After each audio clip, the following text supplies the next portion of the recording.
Yo, for some reason I'm like all hyper tonight. I don't know why. I can't explain it, but hold on, I'm trying to get rid of that. Usually that goes away. Nope, not that time. Anyways, so I'm making one more video. This is the cringiest TikToks, part three. Part one got quite a bit of views in a short amount of time, so I thought, hey, let's upload part three. By the same content creator, goes by TUV, and yeah, I like him. I like the way he presents his material. So I hope you guys enjoy this one. So let's get into it and see how this one goes.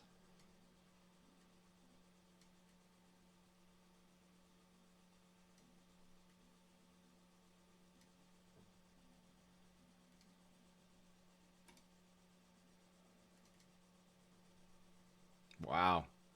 Alrighty. Hello guys, welcome to the Darkest TikTok Iceberg Part 3, the final tier. I do want to start by explaining how this video is going to work, because it is a little bit different from the first two parts. So first I want to start off by saying I'm not an iceberg channel. just want to get that out there. If you guys want to watch my last video, make sure to go watch it after this video. It is called Cartoon Episodes That Traumatized Children. So yeah, if you like morbid horror video essay type videos, make sure to hit that subscribe button. Anyway, usually we go from most tame to most gruesome, but for this video we will be talking about 10 topics, those being the worst of the worst that we could find. And why do I say we? Well, today we actually have a co-host for this video. Joining me today is the amazing Truecrimecam. You guys may have seen her TikToks on your For You page, considering she has 1.3 million followers on the app. I just really needed someone who had the TikTok knowledge, so this video will be split evenly. I'll go once, then she'll go, then I'll go, then yeah. Make sure to subscribe to her. She's gonna earn your subscription by the end of this video, trust me. Also, thank you guys so much for letting me get the 100K plaque. That's so amazing. When we started this series, I was at 85,000. Now we're nearing 200,000 subscribers. Oh, only at 85,000. Piss off. So thank you guys so much for sticking around with me, and make sure to grab a drink, grab a snack. Let's get started with the video.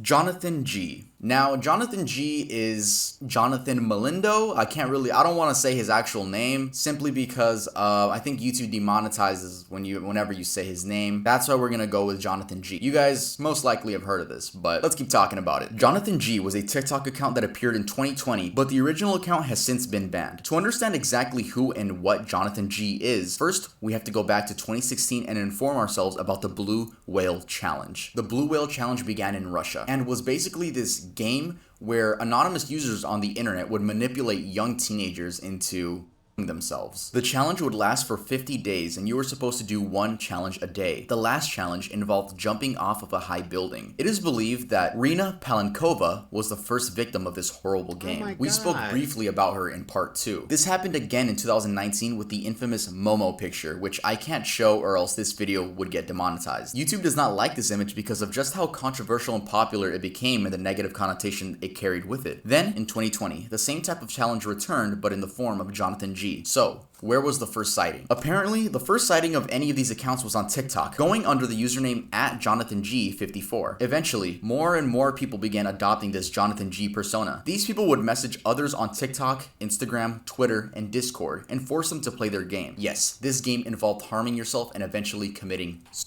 If you're wondering how these anonymous people were able to convince these young teens into doing these horrible actions, it's because they would threaten to dox, which means find your address, kill your entire family, and do other disgusting things. Usually, they would send a link, and if the victim clicks that link, their IP address is leaked. Then, all the Jonathan G accounts would have to do is copy and paste that into an IP address finder, and boom, he has enough to scare a kid with. So now that we all know this is just Blue Whale 3, who is the real Jonathan G, and who is the person in the images? Well, the origins of the name cannot be traced back to anyone. I'm assuming it's just a random name someone came up with and everyone else just rolled with it. But the person in the images is Samuel Canini, aka Dusky Sam. He wrote on Twitter, "Hello everyone. This Jonathan G madness seems to be terrorizing a great many young, impressionable people. The photos and videos are mine from 2012 to 2013. They were for my own amusement then, not for some modern day thrill seeker looking to scare and bully people. If you get some message from anyone starting up some game, do not engage with them. Do not let them into your life. This world has enough real problems, and suffering or dying for someone's cheap pleasure should not be one of them." Sadly, this game and all the other versions of it have resulted in a lot of kids committing. I read this one about this 11-year-old boy in Italy, and he left a note on his tablet, like his final message, and that read, "I love you, Mom and Dad. Now I have to follow the man in the black hood. I have no more time. Forgive me." I just can't believe people are out there trying to manipulate kids into doing this. Just why? Because it's fun? Because it's cool? Like, if it makes you guys feel any better, people actually were caught trying to be this Jonathan G character, and they were sent off to prison. I've heard of many TikTok challenges.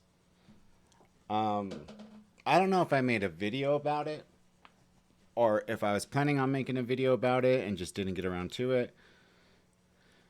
But I remember the first challenge being back like in 2010 or whatever, the ice bucket challenge. Okay, that was, for a good cause, all that good stuff. And all of a sudden, all these fucking weird challenges are coming up to where now I'm hearing people were challenging, like they would jump in the air and then have their friends like take their legs out beneath them and then see who could crack their head on the pavement the hardest and get knocked out. There were some to see how many benadryl they can take, and some guy OD'd and died after taking like 170 or 270, something ridiculous. I mean, I've seen challenges. This one that was just that he just talked about. I've heard challenges of, God, like snorting stuff or eating a spoonful of cinnamon or just doing stupid fucking shit. And there's actually people on there like my age who are participating in this, and it's like, where the fuck is your maturity level? Where are you mentally? Like, this shit's for kids. Somebody might say like, oh, you're, a hypocrite to talk. Here you have a reaction channel and you're 42. Well, there's a lot of people my age who have a reaction channel at 42, but this shit with TikTok kind of interests me because it's like, what the fuck is so big about it? Because all I ever do is see kids dancing around all stupid, or there's like things you weren't meant to see, part 1, pointing up, or a kid pouring a glass of water, and not spilling a drop, and things you weren't supposed to see, part 1. Like acting all fucking hyperbolic about it. Like, I mean, I guess I know now what my parents went through when they were like, God, your generation. And it's like, my generation created this generation. And they're a bunch of fucking idiots. Hello everyone, I'm Cam, aka Truecrimecam on TikTok. I also have a YouTube channel if you want to subscribe. I would love you forever. And I also want to say thank you to Tuv for inviting me to collab on this video. You're awesome. Okay, let's get into it. Let's talk about John Ferry, aka the founder and CEO of jonesbones. I'm sure a lot of you have seen this guy on your TikTok For You page at least once. And if you have seen him, you would remember because he has a massive collection of human bones. He's come under scrutiny recently because people are questioning if his business and the way he treats the remains are ethical. John told Mashable this in an email referring to his business. Quote, "These pieces are not decoration. They are teaching tools and serve a very important purpose." This is a very hypocritical statement considering John has dressed up these human remains and let his cats play with them like toys. How to tell the difference between a male and female skeleton? By fisting. We drove to buy a real human skeleton. The thing about the question of where do I get them from, even if I were to thoroughly explain it, it doesn't matter to 99% of you because you won't do anything with that information. And the second thing is, it's kind of like going to your weed dealer and being where do you get your weed from? I first want to point out that John is not an osteologist, which is a trained professional who critically analyzes and evaluates remains to determine where they came from, how old they are, etc. People have stated that if he tried to get into this field, they would shut him down as soon as they saw his TikTok. John is just a designer, a rich guy in New York City that started his business with the help of his parents. John buys his remains from old medical collections or bone traffickers, then sells them back to the public under the guise of making the study of bones and human anatomy accessible. Anyone could buy these human remains and do whatever they want with them. You could close out this YouTube video right now and go buy some human bones. That is if you have the thousands of dollars to spare. There's also absolutely no way to know if these bones were collected ethically. I mean, if someone really donated their body to science, do you think they want to be hung in some random New Yorker's apartment put on TikTok? So the even darker side of this practice is the history of colonizers grave robbing indigenous people and stealing their bodies for, quote, scientific collections. At one point, John listed for sale the skull of a Sami person. The description of the skull also...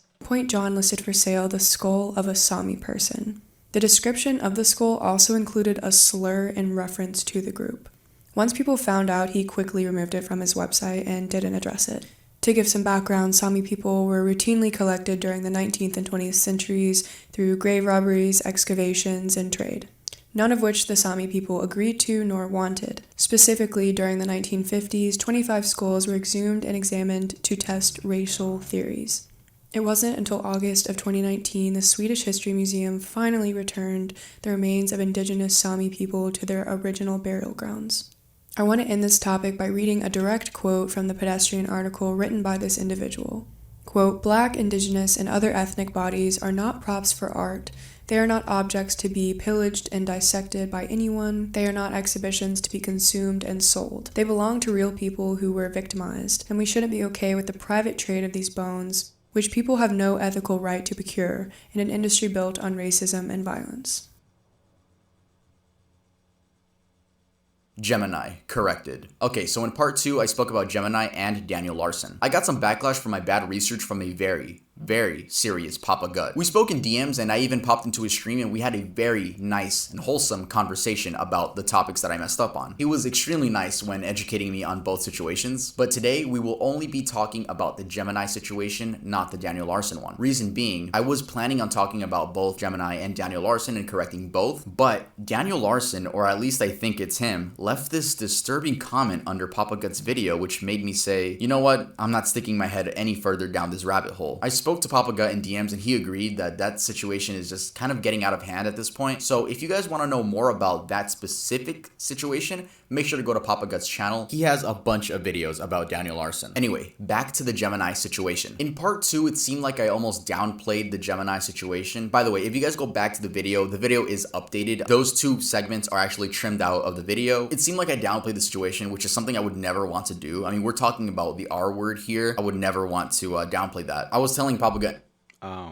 in the stream that those were not my intentions at all. Like I was not doing this with ill intent, you know? Anyway, I went on Papa Gut's Twitch stream. As I was saying, he was educating me on both situations, but I would like to share with you guys some notes that I took while learning about all the horrible things Gemini has done. So first off, I want to say that Papa Gut was actually one of the people that really pushed for Gemini's termination of all of social media. And judging from Papa Gut's uploads, it seems these stories I'm about to tell you happened in 2020 or were at least revealed in 2020. These stories are not in chronological order, but they are all true. Trust me, I tried finding it in chronological order, but wow. There is a lot to cover here. So I'm going to give you guys my main bullet points. Gemini registers as a minor on Yubo to talk to other minors. This isn't necessarily illegal, but the implications of this are very odd. Gemini has sex with a 15-year-old not knowing she was 15, and him being 19. Then Snapchat screenshots came out revealing that when he did find out, he still wanted to have phone sex. And him having sex with a 15-year-old is still illegal. Like, that's extremely illegal and irresponsible. As influencers, we're supposed to make sure that the people we carry conversations with on the internet are over 18. Gemini was an RA in a college dorm and would be creepy and break into girls' dorms, sit on their beds and wait for them to come Oh home. my This resulted in God. Gemini being kicked from the school due to sexual battery. Papaga says he received this info from the girls at the college. A girl came out with her story about Gemini in which she showed images of her bruised body and claimed that she was drunk, so Gemini took advantage of this, drove her home, and R-worded her. I in no way meant to downplay the situation when I first talked about it, and I'm sorry to anyone if it seemed like I was downplaying the situation. It was all my fault. It was just bad research on my part. Gemini has since returned to Instagram as ZZER_00, where he took the religious route and praises God every chance he gets. And if you can even tip him or buy a cameo from him, which I said in the original video, which is why? Why? So yeah, this Gemini dude is disgusting and trying to get people to pay for his cameo, like, or tip him. It's absolutely disgusting. And again, thank you to Papaga for educating me on the subject. Victor Sosa, the killer that TikTok users found and caught. So, on February 23rd of this year, Daisy De La O was fatally stabbed outside of her family's California home by her ex-boyfriend, 25-year-old Victor Sosa. Her body was discovered the next morning by a property manager, covered by a roll of carpet. Victor was a suspect immediately after her death, but he had already fled the country. Daisy's family and friends decided that they weren't going to sit by and wait for authorities to act, so they launched an investigation of their own with the help of TikTok. They posted videos and images of Daisy, shared her story, as well as images of Victor calling for people to She looks share so and happy. find him.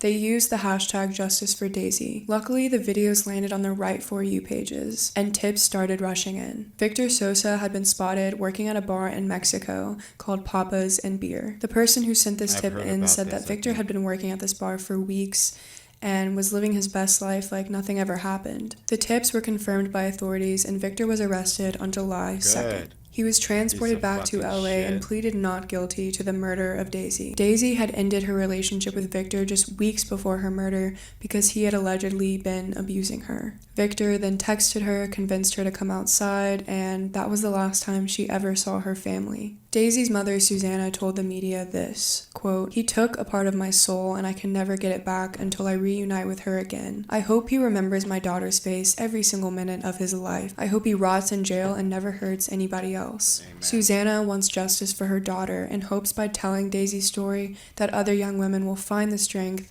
to lead these abusive relationships. If you or someone you know is suffering in an abusive relationship, go to www.thehotline.org for support. Benadryl Challenge. In mid-2020, a That's new so trend surfaced on TikTok, stupid. that being the Benadryl Challenge. Benadryl is an over-the-counter drug that anyone of any age can buy. It's used to help relieve symptoms of hay fever, other allergies, and the common cold, as well as itchy skin due to insect bites. Teens began taking more than they were supposed to experience the high. Overdosing on Benadryl can lead to abnormal heart rhythms, hallucinations, seizures, and even death. So the typical dosage for Benadryl is 25 to 50 milligrams. These teens were taking 12 times more the expected amount and taking 300 to 500 milligrams. A teenager in Oklahoma died from this challenge, and several other teens were hospitalized. An unthinkable tragedy. An Oklahoma teenager dies as a result of the latest TikTok challenge. The same challenge is also blamed for the hospitalization of at least 3 teenagers in Texas earlier this year. While young people meet. Now, I couldn't find any of these TikToks, probably because they were all taken down, but even if I did, I wouldn't be able to show you guys. If any of these trends come back, like try to make a comeback, please guys, don't let this happen. For the love of God, don't overdose on drugs and then record yourself and then end up getting hospitalized. It's one of the dumbest things you can do. The TikTok challenge that dares people to strangle themselves and escape.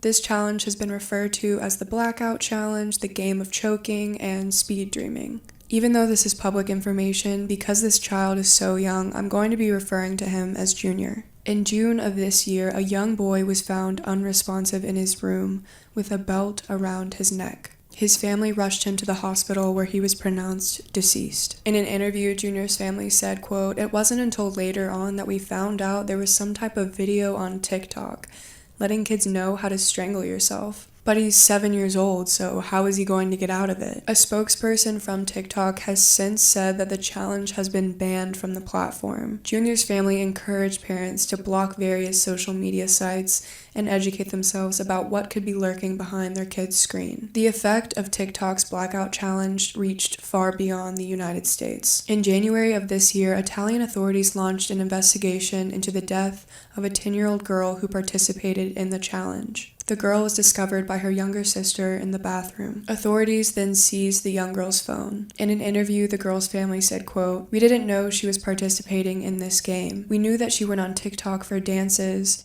to look at videos. How could someone imagine this atrocity?" Italy's data protection agency even filed a lawsuit against TikTok in December of 2020. This lawsuit alleges a, quote, "lack of attention to the protection of minors," and it criticizes the ease in which young children could sign up and use the app. These are just two of the several kids that have passed away after participating in this dangerous TikTok trend. And this really begs the question, what dangerous TikTok challenge is going to trend next? And is TikTok even going to stop it in time, or is it going to take the lives of more kids?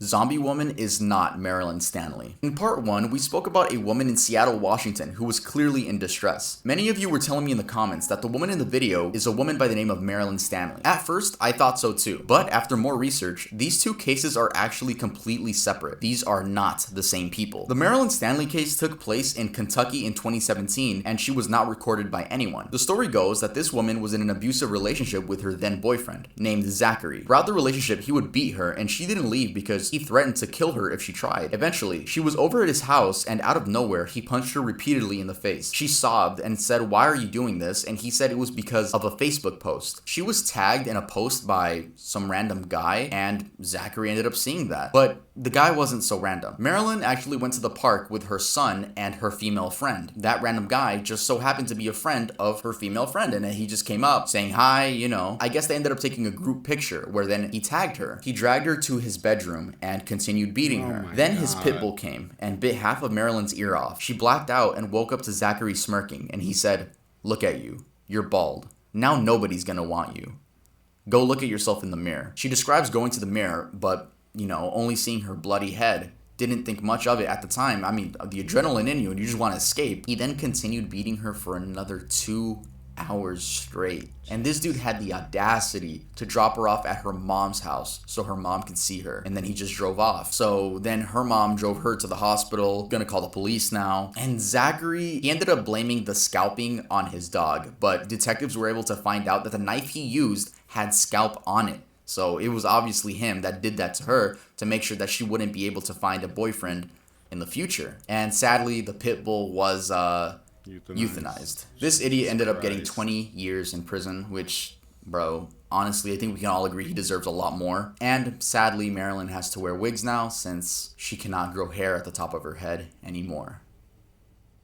TikTok helped identify an Appalachian Trail killer. On April 29th, 2019, TikTok user Taylor, aka @flowersdontgrowl, went camping with her boyfriend at Fall Creek Falls in Tennessee. Taylor was just 5 months pregnant at the time and expected her boyfriend Chris to propose, so she heavily documented their trip. The morning after they arrived, most of the nearby campers left and they were left isolated on the campgrounds. That night, they heard a large boom and went to investigate. It ended up being a car crash about a half a mile away. They just went over and made sure that everyone was okay, and after police arrived, they made their trek back to their campsite. Ahead of them, they saw a man with a flashlight sprinting to the bathroom. They joked about it and assumed that this guy just really had to use the bathroom. However, instead of going into the bathroom, he just stopped, turned around, and started staring at the couple. He then said, quote, "Wow, you guys are fast." Chris thought he was referring to how quickly they got to the crash and responded that they just wanted to make sure that everyone was safe. At this point, Taylor and Chris were just really confused and wondering why this creepy man had a weird smile across his face. They wanted to get out of the situation, so they just said they had to get back to their campsite because police were waiting there for a statement from them. They attempted to walk past him, but the man just kept moving towards them and playing with something in his hoodie pocket. This is where things got really scary and intense for them. The man said, quote, "Car accident? It got me thinking about when I was hiking and passed these flowers. I stopped as they were beautiful and I heard deep growls and it scared me. And it made me think, you never know what day is going to be your last. This is when Taylor finally saw the outline of what the man was playing with in his pocket.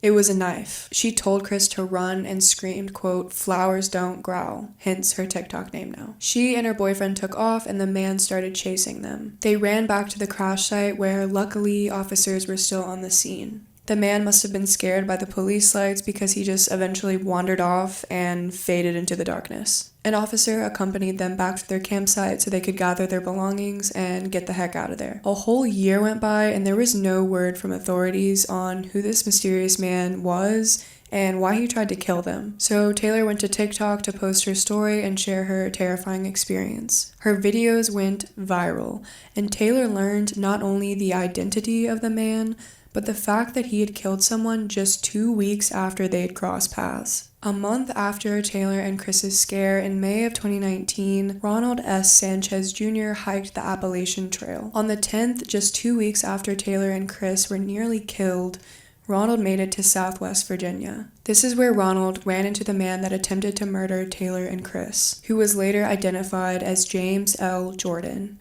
Ronald managed to send an emergency signal via his GPS device just before James Jordan fatally stabbed him. A Canadian woman nearby was also stabbed and managed to survive by playing dead. She then ran back to meet the other hikers and made a 6-mile trek to safety with them. In April of 2021, James Jordan was found not guilty by reason of insanity.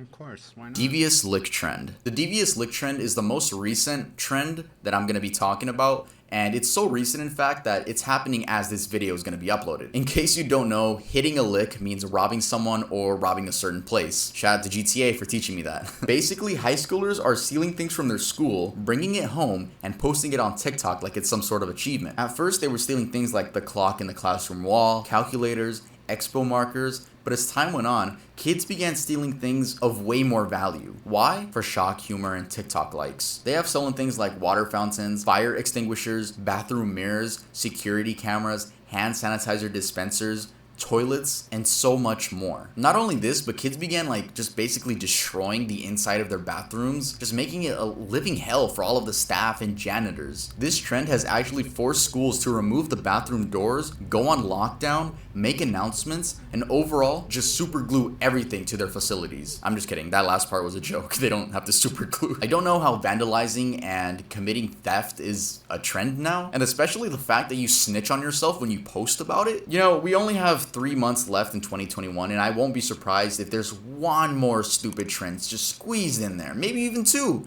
but I won't be surprised if we get one more stupid trend by the time this year ends. TikTok user Frey Todoroki. A Brazilian TikToker who goes by Freya conspired with 2 friends to kill a girl. I'm really sorry if I slaughtered the pronunciation of any of these names in this story. 19-year-old Raíssa Borges wanted to know if she was a psychopath. To test this theory, she conspired with 18-year-old Freya and 22-year-old Jefferson to kill a petite person that couldn't fight back. They made a list of 3 possible victims, eventually settling on 18-year-old Ariane Laureano de Oliveira. On August 24th, the group invited Ariane into the woods to hang out. Ariane texted her mom that she was hanging out with friends and she'd be coming home shortly. However, Ariane never returned home and her mother never saw her alive again. The group planned the murder in great detail beforehand. They decided that after they were all in the car, they would start playing a specific song about murder. During the song, one of the teens then snapped their fingers, and that was the cue for Raíssa to attack Ariane.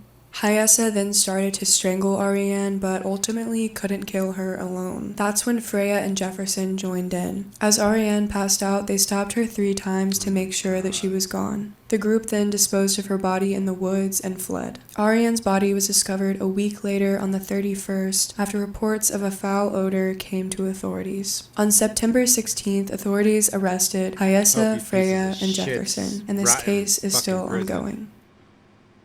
Pieces of shit. If you guys enjoyed the video, make sure to leave a like, and if you're not subscribed, please may I ask for your subscription if you enjoyed the video. Also, don't forget to subscribe to Cam. She makes amazing content, and I'm sure if you guys enjoy my videos, you're gonna love her videos. Make sure to go check out her link in the description. Definitely gonna do that. Man, TikTok to me sounds like the fucking stupidest thing that's ever been created or let out on the web, so no wonder why there's so much talk of it always being banned in the U.S. I mean, to each their own, right? But little kids, I mean, come on, man. Fucking, will this world ever cease to surprise me? Hell no, it won't. But anyways, guys, yeah, thank you for watching. If you're up this late, if not, you'll view this tomorrow. Hope you guys have a wonderful, wonderful Friday. I really mean that. And thank you guys who, like and subscribed and all that stuff. I really do appreciate that. I mean, I'm happy that I even got over 10 subscribers. And to think of how many subscribers I have now, slowly but surely, it'll get there. And, I'm not going to give up. This is something I enjoy doing.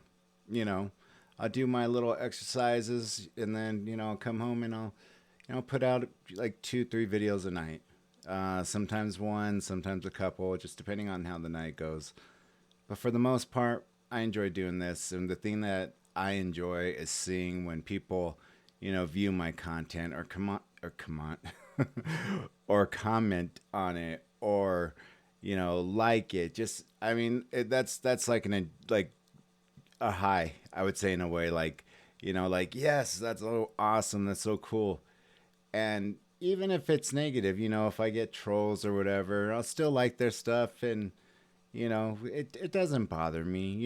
Internet bullying never, got to me because maybe of my age. And I know it gets to a lot of younger kids, but I mean,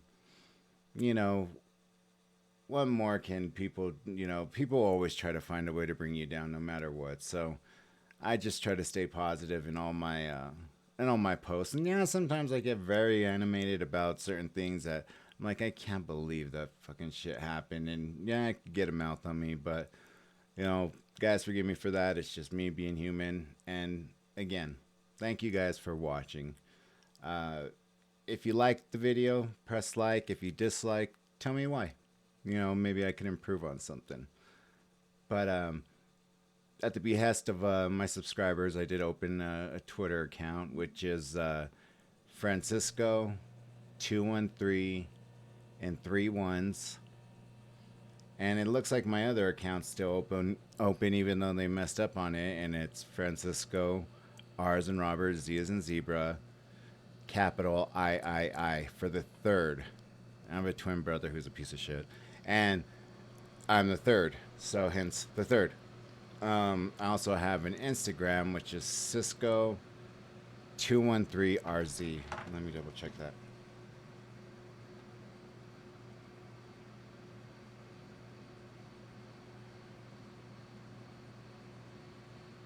Yep, that's right.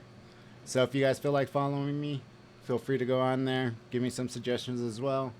But until then, you guys have a wonderful night. Peace out.